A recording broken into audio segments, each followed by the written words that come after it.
One of the first things we should do when diagnosing a vehicle, whether or not the engine light is on or not, we should do a pre-scan on every vehicle before, just to see what's going on.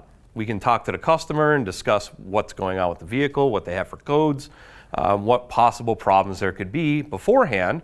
Then once we get approved, we can go through, do our repairs, and then after the fact, we would want to do a post-scan on the entire vehicle to be sure there are no codes left over. So let's walk through how that process looks on the Chevy Equinox.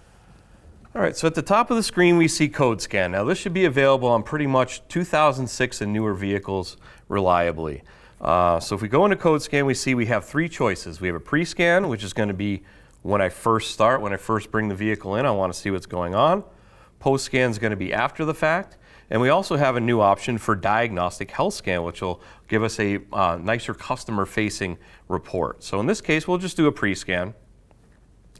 And it's going to scan through all the different systems. Now you'll see when I have a system and there's nothing wrong with it, we will have this green check mark.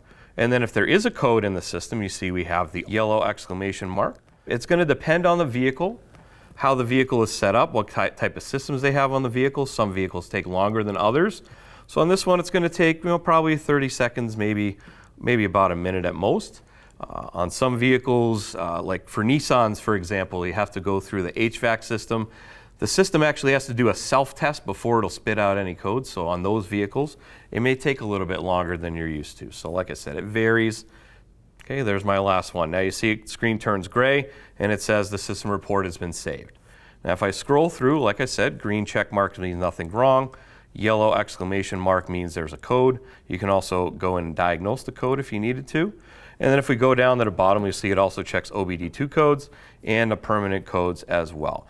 Now in this case, you can see that that one is grayed out. That means it's not communicating with that part of the vehicle. So that might be another thing you would need to investigate in that case. Now it's saved in two places.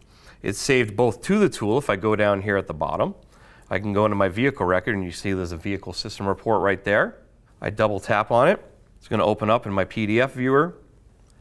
And we'll zoom in a little bit to get a better look at it. And we can see here's our customer-facing cover report.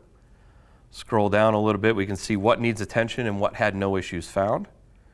You can go down a little bit further, it gives us more detail. So this might be the part that you would give to the technician to see, okay, here's the codes with the code definitions. So it can be printed from the tool, shared from the tool. It can also be shared from your phone or tablet using the Snap-on Cloud service. Now if we see right here, we have the vehicle system report has uploaded to the website. I can tap on it. It's going to give me a little bit more information. If I tap on it again, you can see there's the report.